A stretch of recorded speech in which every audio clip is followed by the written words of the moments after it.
Good morning, I'm Drew Morfitt and welcome to North Melbourne's breakfast. This has become a tradition on Grand Final Day. They've been having it for many, many years, but at last North Melbourne are actually in the Grand Final, and later on tonight, today, the telecast of North Melbourne against the Sydney Swans will be the highlight of 7 Sports coverage on Grand Final Day. All sorts of breakfasts going on today, but we feature this one.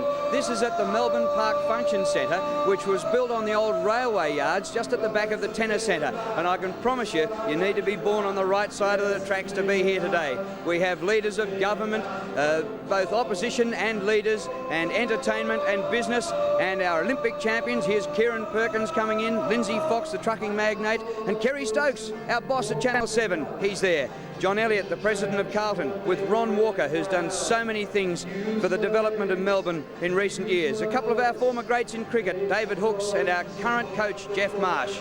Here are a couple of Collingwood men, Alan McAllister and Bruce Ruxton, making their way up. And Ron Casey, what a day for him, chairman of North Melbourne, and at last they're in the grand final for the first time since 1978. The opposing premiers, Bob Carr and Jeff Kennett. And the former Prime Minister, and I think Bob Hawke today, will be cheering loudly for the Sydney Swans. It is a terrific day here. More than 2,000 people for breakfast, and I've seen a bloke have a red wine already. Let's join the entertainment and those famous songsters, Greg Champion and Mike Brady. Oh, now, that's what I like about, hey, that's the thing about football. Yes. Ladies and gentlemen, please thank Mike Brady and Greg Champion. It's now my great pleasure to introduce the chairman of the North Melbourne Football Club, Mr. Ron Casey. Good morning, ladies and gentlemen. It is with great pride that the North Melbourne Football Club hosts this breakfast, which is now an official part of the AFL Grand Final week, and of course the first event on this magnificent Melbourne Day, the last Saturday in September. A special welcome to the chairman of the AFL Commission, John Kennedy, the AFL Chief Executive, Ross Oakley, and the Manager of Football Operations, Ian Collins. I checked yesterday with the Government Protocol Office as to the correct order of introduction of our guests here this morning, and I received some advice which, in light of a news service that I saw last night, where the Prime Minister tipped Sydney and the Premier tipped Victoria, that order of protocol's right out the window. So I welcome the Premier of Victoria, the Honourable Jeff Kennett, the Prime Minister, the Right Honourable John Howard, Victorian Minister for Sport, Tom Reynolds, Federal Minister for Sport, the Honourable Warwick Smith, Leader of the State Opposition, John Brumbury, the Leader of the Federal Opposition, the Honourable Kim Beazley, who has some sort of affiliation with football in Western Australia, the Right Honourable the Lord Mayor of Melbourne, Ivan Devison, who's claimed to football fame as he played in the North Melbourne Fourths with Alan Aylett, the Premier of New South Wales, the Honourable Bob Carr, who's claimed to football fame as that he supports Sydney now, the Premier of Tasmania, the Honourable Tony Rundle, and welcome to the many members of state and federal government and opposition parties. A welcome to North Melbourne's #1 ticket holder, the Honourable Simon Crean, and a former Prime Minister and former South Melbourne #1 ticket holder, the Right Honourable Bob Hawke. A welcome to the Chairman of the Melbourne Major Events Committee, Mr. Ron Walker. Ron, you can't get any major event bigger than this one, mate. This one today. And a special welcome to a group of sports people who have done Australia proud internationally. Davis Cup retired captain Neil Fraser, executive member of the International Olympic Committee Kevin Gosper, the Australian cricket coach Jeff Marsh, and of course our racing personalities David Hayes and Lee Freedman, who has been a North Melbourne supporter all of the year. A welcome to former presidents. Yeah, that's legit, I can assure you. And Lee won't be at Moonee Valley this afternoon. Former presidents of the North Melbourne Football Club, Alan Aylett and Bob Ansett, are with us this morning, and former North Melbourne Premiership players Keith Gregg, Doug Wade, Barry Cable and Sam Kekovich. Ladies and gentlemen, yesterday I received a fax from the president of the Sydney Swans, Richard Collis. I certainly don't intend to read that communication, but sufficient to say that I appreciated the message and I accept every comment that he made in it. And it's really with great pleasure that I welcome to our breakfast this morning the President of the Sydney Swans, Mr. Richard Collis. Welcome, Richard.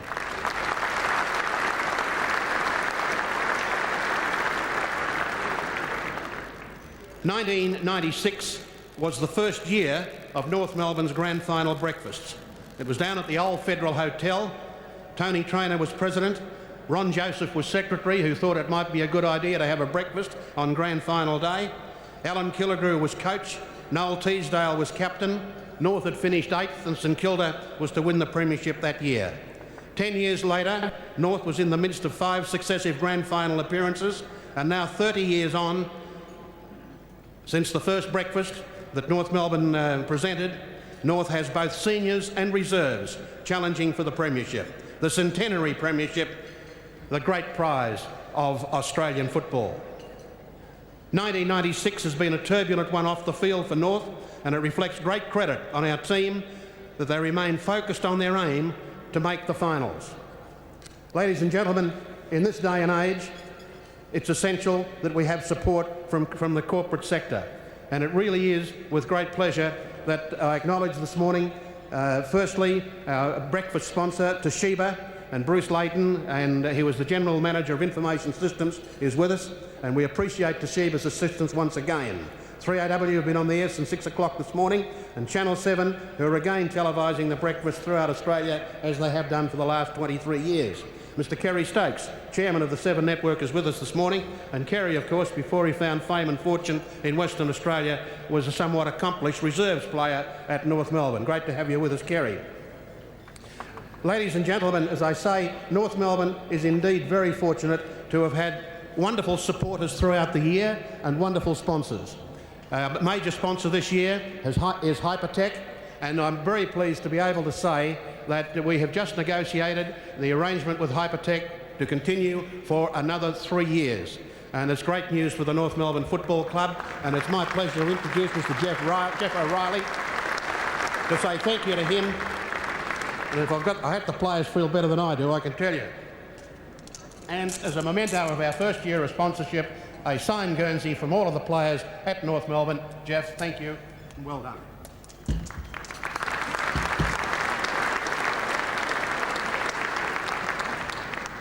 Thank you, Ron. As an Australian computer company, it's a great privilege to support a great Australian sport and a great Australian club. I hope North Melbourne go all the way and defeat Sydney just as they did in the first Hypertech Kangaroos game of this season. Go North!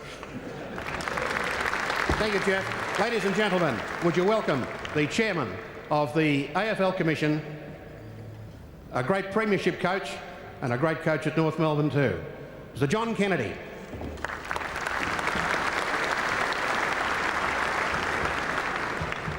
Thank you, Ron. Mr Chairman, Mr Prime Minister, distinguished guests, ladies and gentlemen. The North Melbourne breakfast is part of the AFL official centenary functions, so it's my pleasure to endorse what Ron has said and to welcome everyone here. I'd also like to give a Clayton's welcome to Dennis Pagan and Wayne Carey and the other footballers who can't be here. For 18 years, captains and coaches and players at North Melbourne have been represented at this function, and for the past 18 years they've all said, gee, it's good to be here, but I wish I wasn't here. I wish we were otherwise engaged. I wish we were playing in the Grand Final. Well, today they are otherwise engaged, so can I say we're very glad to see you that you're not here.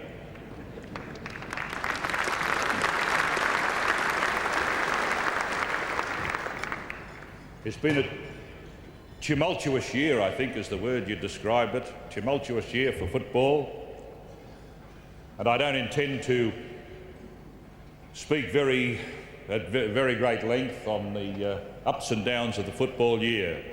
Suffice it to say that all of us who have an affection for Australian football and who want to see the game prosper cannot help but be pleased this year that so much progress has been made throughout the country with our game of Australian football. This year's Final 8 comprised 5 clubs from Victoria, the heartland of Australian football, 1 from Sydney, 1 from Brisbane, and 1 from Western Australia, which is testimony itself to the great grip that the game has throughout the country. It has an enormous grip in Victoria, and we hope to see that spread throughout the country. We realise that in Sydney and Brisbane, even though the teams have done so well, we're just really scratching the surface and making a start. It's curious that today the 2 teams involved in the grand final, North Melbourne and Sydney, have what you might call an affinity, because so many personnel have been at both clubs. Only yesterday I had occasion to ring Sydney. The phone was answered by an North Melbourne player, David Dwyer, who's doing sterling work in the administrative side in Sydney. Ron Joseph, been associated with both clubs. Greg Miller was at the Swans before he came to North Melbourne. And the coaches, Rodney Eade was with Dennis Pagan just last year as his assistant coach. So there's a certain affinity between the teams, and this afternoon you won't be surprised if you see Mick Martin talking to Tony Lockett. He'll probably be saying something like, "It's your turn, Tony, you take this one." And if Paul Kelly happens to knock Tony Stevens over, you'll notice that he'll bend down and pick him up and say, "Get on with it, Paul. We're really the one crowd." So we'll see that sort of thing this afternoon, and we don't want to be surprised. However, at 2:30 this afternoon, the ball will be bounced and the AFL Grand Final will be on its way. We hope that it's a wonderful game, but we're realists and we understand football, and we know that if one side gets on top, they'll try to grind the other team into the ground. We still hope that the scores are close for the sake of the spectators. We hope it's a wonderful match, and we hope that the better team wins. Thank you all for coming. The AFL season reaches its climax this afternoon. It's been a wonderful centenary year, and we hope we go on to better and brighter things. Ladies and gentlemen, please thank The Chairman of the Commission, John Kennedy, and we'll take a short break from North Melbourne's Grand Final breakfast. one of Australia's finest comedians. I said, what about breakfast at Tiffany? She said.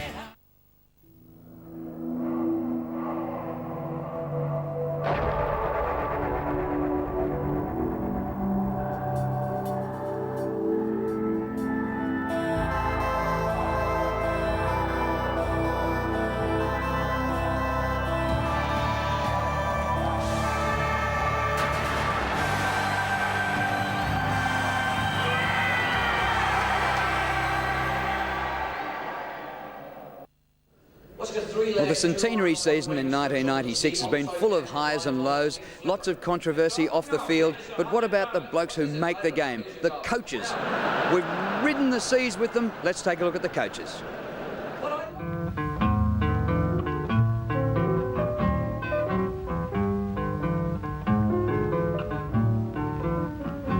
Do I worry 'cause you're stepping out? Do I worry 'cause you've got me in doubt? Though your kisses aren't right, do I give a bag of beans? Do I stay home every night and read my magazines? Am I frantic 'cause we've lost the spark? Is there panic when it starts turning dark? And when evening shadows creep, do I lose any sleep over you? Do I worry? You can bet your life I do. Am I frantic 'cause we've lost the spark. Is there panic when it starts turning dark? And when evening shadows creep, do I lose any sleep over you? Do I worry? You can bet your life I do. Ah, yes, who'd be a coach? I suppose the money might help, but fancy riding the roller coaster from the coach's box. Hope you enjoyed that. Some of the highlights of our centenary season in 1996. What a huge day it is for Seven. After the North Melbourne breakfast, we'll be taking you to the MCG for the Under-18s Grand Final, and then later in the day at 11 o'clock we'll be going for the reserves. And North Melbourne are both in seconds and seniors today. North Melbourne playing Essendon in the reserves Grand Final at 11 o'clock, and then the senior game, what a thrill that's going to be. The Sydney Swans up against North Melbourne, and we'll be there all day with Seven Sport and a chance for you to vote for the Mark of the Year. There'll be the pre-match entertainment, and some of the singers have been there since 1977. They're all coming back today, and they're all going to get together in a chorus and be singing some of the songs to lead up to Grand Final Day. It will be absolutely fantastic here on Seven Sport during the day. The breakfast continues here. And some of the leading luminaries. There's Doug Wade, who of course played in North Melbourne's premiership sides in the 70s. They won the flag in 1975 and 1977. There's little Lou Richards, and with him is Ian Collins. And of course the big decision is going to be made next week on the man to replace Ross Oakley. I think Ian Collins is in there with a chance, but will he stumble at the final hurdle? And there's Bill Stephen on the right-hand side, and of course Bill, for so long associated with the Fitzroy Football Club, who unfortunately in this centenary year Fitzroy went out of business. And there's John Elliott, and many times John Elliott has had his team playing here on Grand Final Day. Of course last year the Blues won the flag, but this time it's North Melbourne's chance. They've been holding this breakfast for 30 years, and for the first time in 18 years, North Melbourne in the flag. You can see some of the leaders of the political field and the sporting arena. There's Neil Fraser, former Davis Cup captain, on the right-hand side. Some of our Olympians here. We've seen Kieran Perkins already, and also the awesome foursome gold medalists from the Atlanta Olympics. In fact, the last two Olympics. And there's Jeff Kennett, who came in today along with Bob Carr, the New South Wales Premier. So the Premiers on both sides of the fence today, and today's Grand Final in the seniors is North versus South. And well, that's really something in the centenary year, and we certainly have gone to a national competition. Using the pepper and salt there is Richard Collis, the chairman of the Sydney Swans, and alongside him the man who was the coach there for 3 years, Ron Brassey, and maybe got the ball rolling for the Swans before finally Rodney Eade took over this year and they made the Grand Final. Alan Aylett, who was of course a former North Melbourne chairman and then had plenty to do with the Sydney Swans, well, South Melbourne going to Sydney and becoming the Sydney Swans, and here they are in a Grand Final. Now we can go up to centre stage and join the Leader of the Opposition, Kim Beazley. Colleagues, ladies and gentlemen, well, this has been a triumphant season for the League, no doubt about that, John, and you're to be congratulated on it. Something like 5.3 million people attending the games, and an average of about 30,000 in the Melbourne games. If you compare that with 1985, when they're averaging about 20,000, you've got to say the Australian competition has worked. That wasn't me, it was my opponent.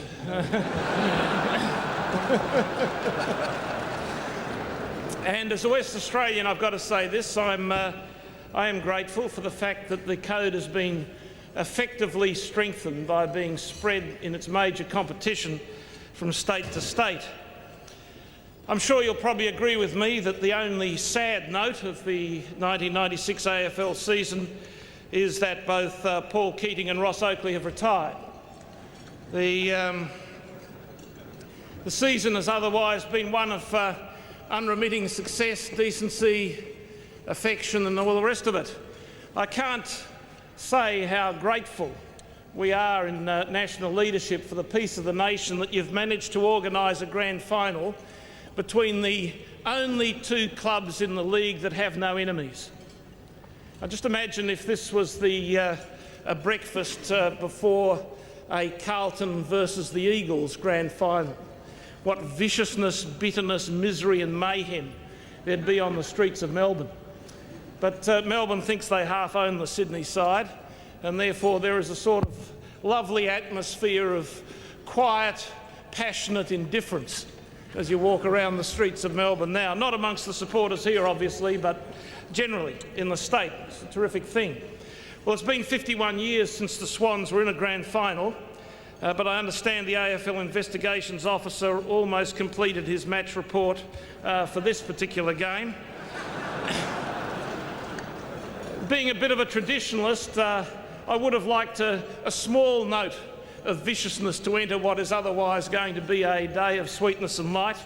It would be far better if this were the Bloods versus the shin boners as opposed to the Swans versus the Roos. But there we are, can't have everything. The last winning Swans team in a grand final was dubbed the Foreign Legion. And then it was a piece of mockery. Now I suspect it has more meaning, that title. And no doubt the Sydney players are contemplating the Foreign Legion, thinking of themselves in the context of a beau geste defence of one of those great Moroccan forts. Undoubtedly, the Roos supporters are contemplating more Dien Bien Phu. But either way, I think it's going to be a great game. It has at least taken us away from ER, NYPD and the rest of it for the week. We've been contemplating Lockett's groin, McKernan's knee, far more dramatic, the fates, trials and tribulations of Andrew the Enforcer Dunkley, beat murder one hands down during the course of this week. I think, though, the media commentary which took it all was one you're probably unfamiliar with, but the talkback king of Western Australia is a bloke named Howard Sattler, and he managed to open up his program on Monday with the immortal words, "The fate of Lockett's groin is on everybody's lips." I recently noticed in one of the newspapers that one of the Swans players was photographed cross-dressing, and Coach Eade will do anything to break a tag. You also learn something about your colleagues when you come here. I always thought, given the nickname Jeff Kennett gave him, that Peter Costello was a Footscray supporter. I find that he's in fact a bomber. And just a word of advice to the Prime Minister, who, to the surprise of all of us, established free speech for the first time in this country. May I extend, Prime Minister,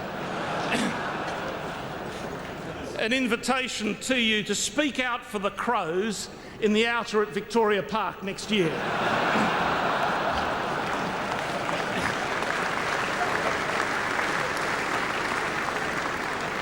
It was good to see Tim Fisher in Melbourne last week. You'd all seen him on TV saying that last week's game was the best game of Aussie rules he'd seen in days. And he was dipping around the MCG in a swan scarf. I thought he looked for all the world like the missing Marx brother. But I hope he won't be too upset, or Tim won't be too upset, but he'll find when he goes to the game this afternoon that there'll be at least 100,000 people joining him in wearing a funny hat. Now to Simon Crean and Ralph Willis, who are both fanatical North supporters, I just wanted to inform you that I've called a special caucus meeting for 2:45 this afternoon. There's a bunch of people out there waiting for you to scalp your tickets. And now the tip. You'll notice that I didn't star in the Herald Sun celebrity tipping competition this year. My only excuse is that I loyally stuck to the Dockers. I stuck to the Dockers right up to the meeting with the Dalai Lama last week, when that photograph you saw was of me suggesting to him that it's the Dockers for the flag next year. But I'm going to follow that advice through next year. But today, I guess everybody's head is with Norths at the moment, but the heart's out there with Sydney, I believe, and so is mine. Thank you very much, Kim Beazley. And now, ladies and gentlemen, a very rush visit, but we're so glad that he was able to make it. Would you give a welcome to the Prime Minister of Australia, the Right Honourable, Mr. John Howard.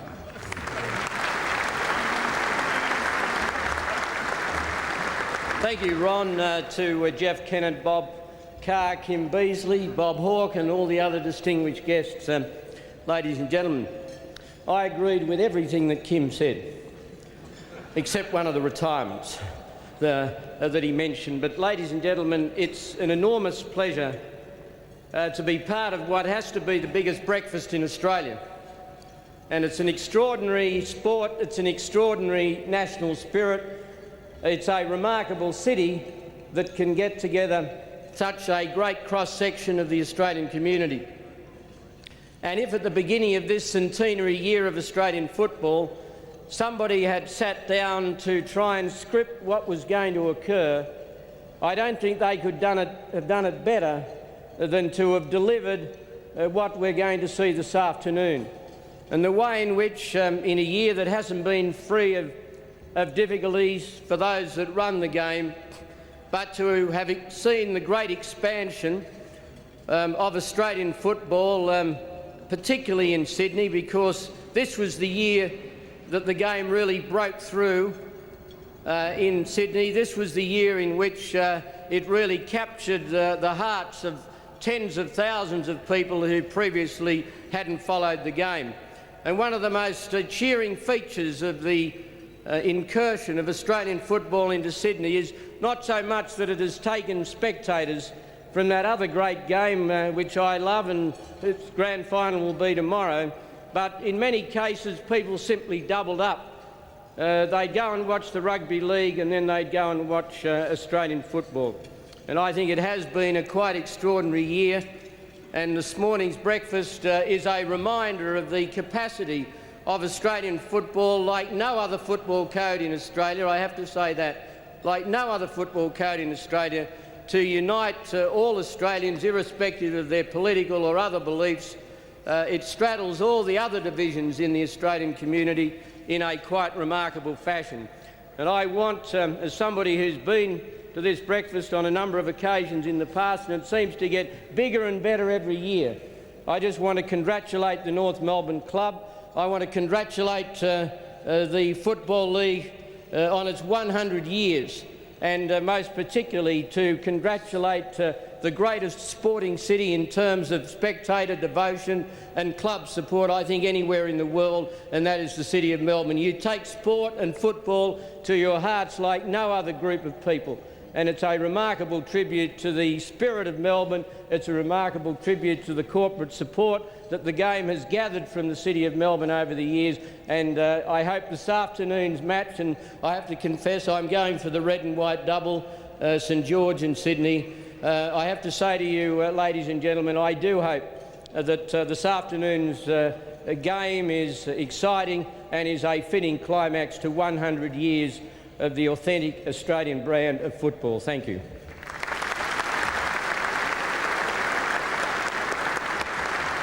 Thank you very much, Prime Minister.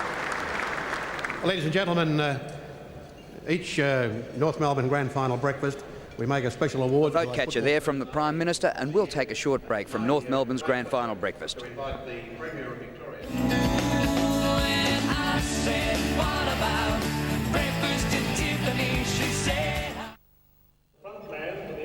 Welcome back to North Melbourne's Grand Final breakfast, live on 7. On centre stage, the Victorian Premier, Jeff Kennett, who has just announced that the personality of the year is the outgoing Chief Executive, Ross Oakley. Here's Jeff Kennett.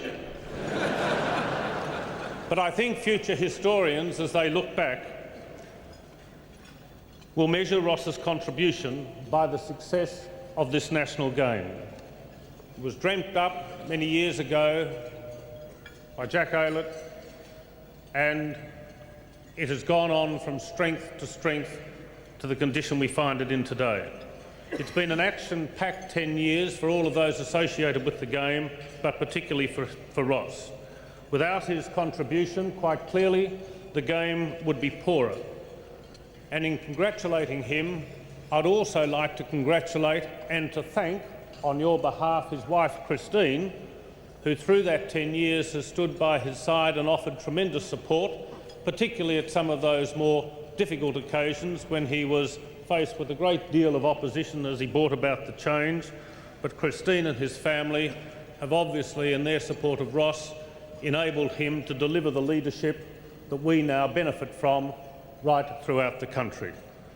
Ross Oakley, congratulations for what you have done in helping to make our game a great Australian game, which is now not only supported but is viewed by more people than any sport anywhere in this country. Ladies and gentlemen, the 1996 Football Personality of the Year, Ross Oakley.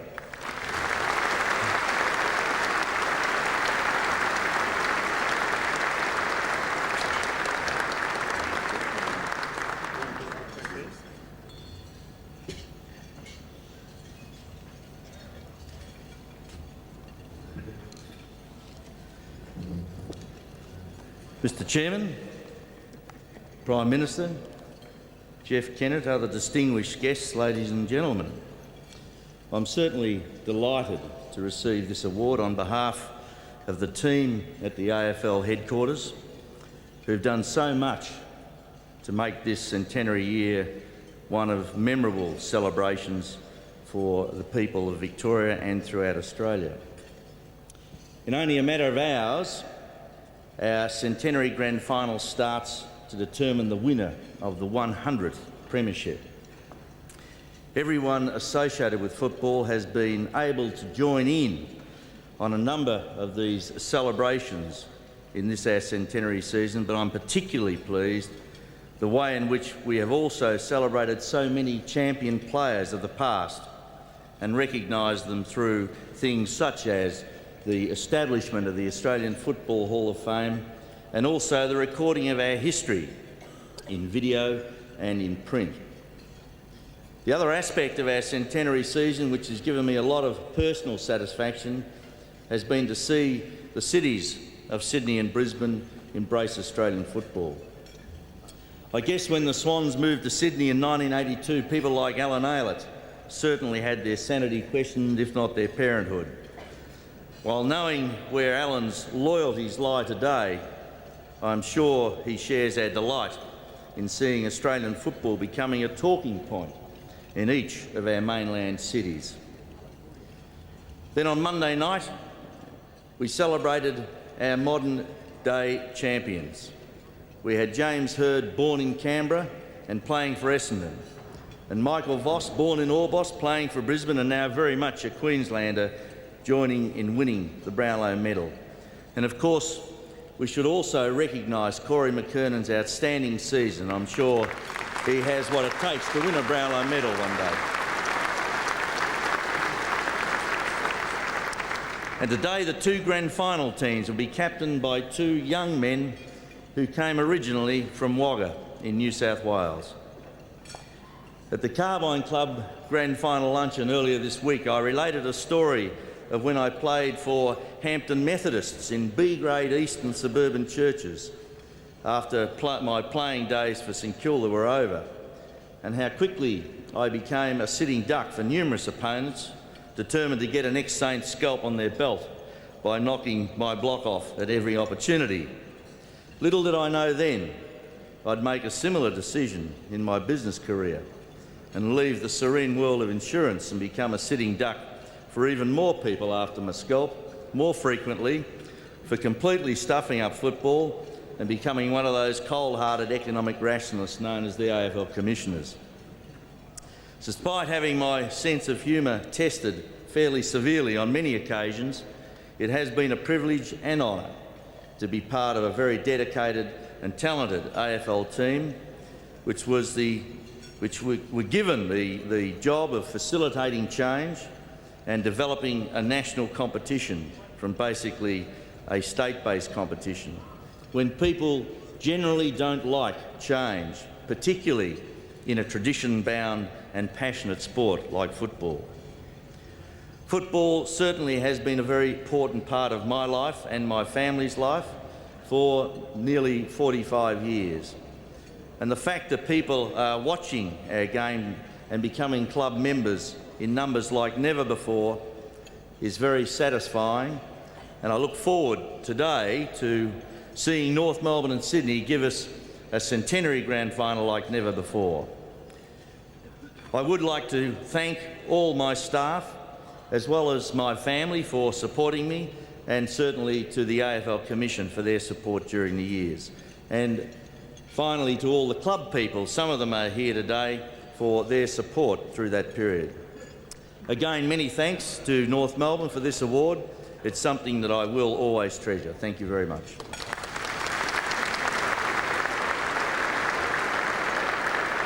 Football Personality of the Year, Ross Oakley, as he goes out after 10 years. I don't know what his public image is, not totally 100% behind him, but he's a terrific bloke, Ross Oakley, and very, very well done. Look, the centre of attention today is the MCG, where the 3 grand finals will be played later on, and we can take you down there now to see what's going on at the Melbourne Cricket Ground, and here's Mark Doran. There'll be 100,000 people packed the MCG today, but no one will make more noise than the North Melbourne cheer squad. Lou, you're here early, you've got the banner, what's it say? Well, at the moment we can't sort of say, but it's, people will be surprised on what it is. There's a couple of pictures, that's all I'm going to say at the moment. Couple of pictures? Yes. Wayne Carey? No comment. And these boys here, they make plenty of noise? Oh, do they? Well, let's hear it, guys. Come on. Join in the chorus and sing it one and all. Join in the chorus. North Melbourne's on the ball. Good old North Melbourne. We're champions 2 and 3. North Melbourne will be free. Yes. 1996. Yay! Ah, very tuneful at this early stage of the day. We'll take a break from the breakfast and be back with you shortly.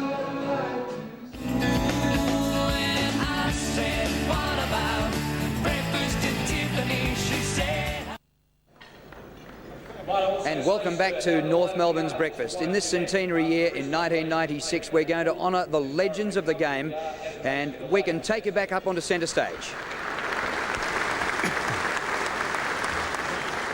A brilliant rover who played 220 games for North Melbourne, played Sheffield Shield cricket for Victoria, went on to be president of the North Melbourne Football Club, and then later the president of the VFL, the Toad himself, Dr. Alan Aylett, ladies and gentlemen.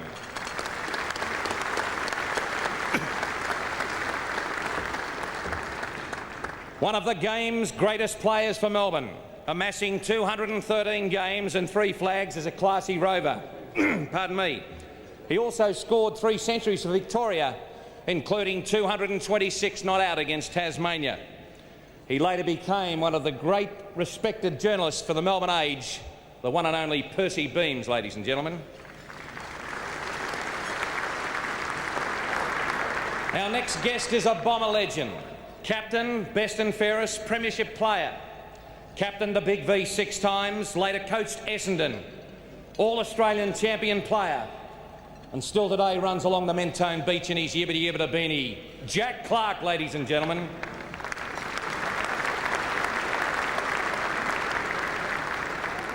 This man was a great player. He told me so. He is known as the Geelong Flyer, or Woofer. A devastating fast forward who really busted the game apart.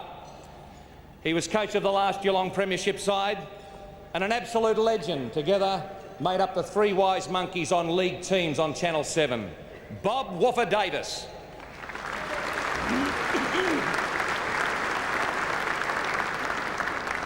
A North Melbourne and St Kilda champion, this man was one of the game's great movers.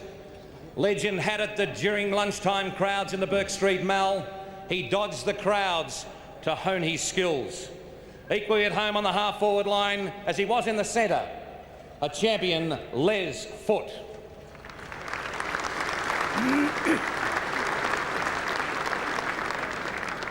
Our next Hall of Fame person lost 2 fingers in an industrial accident. That didn't stop him becoming one of the game's great marcologists. He never stopped for anybody and kicked a lot of goals for the Melbourne Football Club. 216 games and 4 premierships later, he established himself as one of the Melbourne Football Club's icons, Jack Mueller.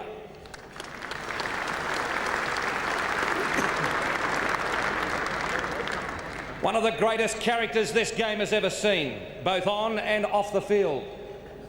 He captained the Carringbush to the 1953 flag, played 250 games for his beloved Collingwood, an icon in journalism and the most important aspect of football entertainment, and fittingly honoured on This Is Your Life on Channel 9 last Thursday night, Louis the Lip Richards.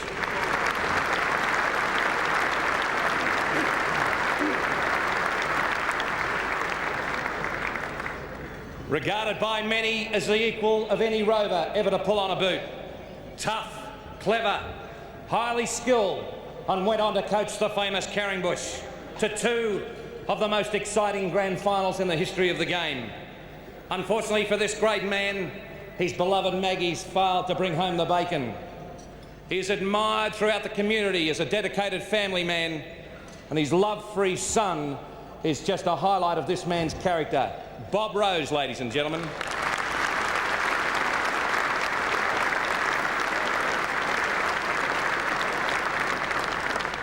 Along with the great E.J. Whitten, this man epitomises the football grassroots level of the western suburbs. Tough, nuggety and fearless, he led Footscray to its first flag. 183 games, coach, president, supporter. The man epitomises our great game and owns half of Lawn on the Great Ocean Road. The man is Charlie Sutton.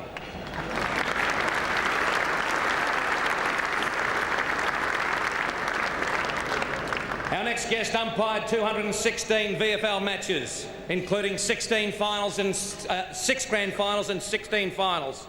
He umpired the famous Tide Grand Final in 1948 and followed the footsteps of his famous father. This is Jack McMurray Jr.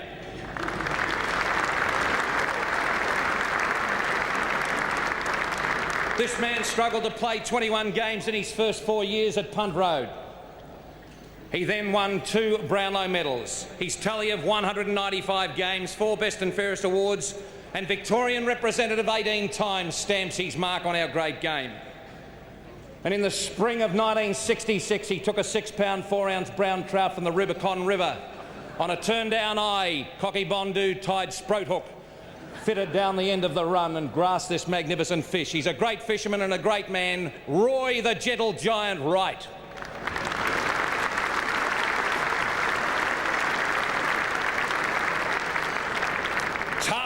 Rugged, straightforward, and one of the great game's most inspirational characters.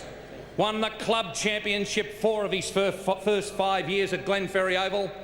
Later coached Hawthorn to flags after they were easy beats for many, many decades. He later came out of retirement to coach North Melbourne. He is now the chairman of the AFL Commission, John Kennedy.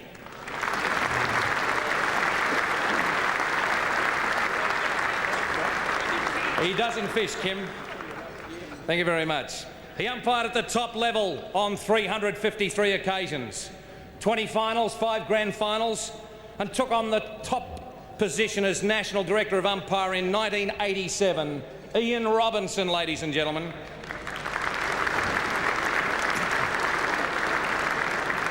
The next man is the undisputed Mr. Sport. He headed the famous World of Sport panel for 30 years. He was the heavyweight behind the Channel 7 coverage of our great Australian game. He instigated direct telecast of our game through the nation from Sydney, and also the live coverage of the Brownlow Medal and the Grand Final. His greatest achievement, however, was trying to keep those 3 wise monkeys, Lou, Bob and Jack, in line, and he failed. He is a great man, Ron Casey.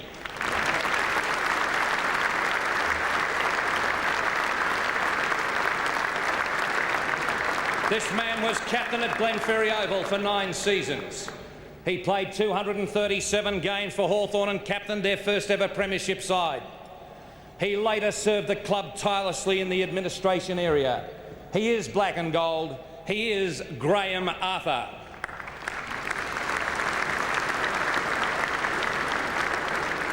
When the racehorse arrived at Arden Street from Brunswick, few people knew that this man would stamp his mark as being one of the greatest players of all time. A 300-game veteran, he won back-to-back Brownlow medals in 1974 and 1975 and played in that fantastic first North Premiership side of 1975, Keith Gregg.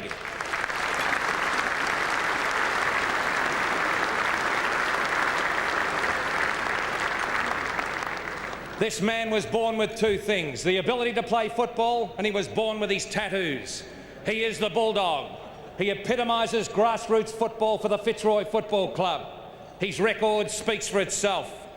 Equally at home as a ruck rover and centre half-back, he played 333 games for the Lions, Kevin the Bulldog Murray.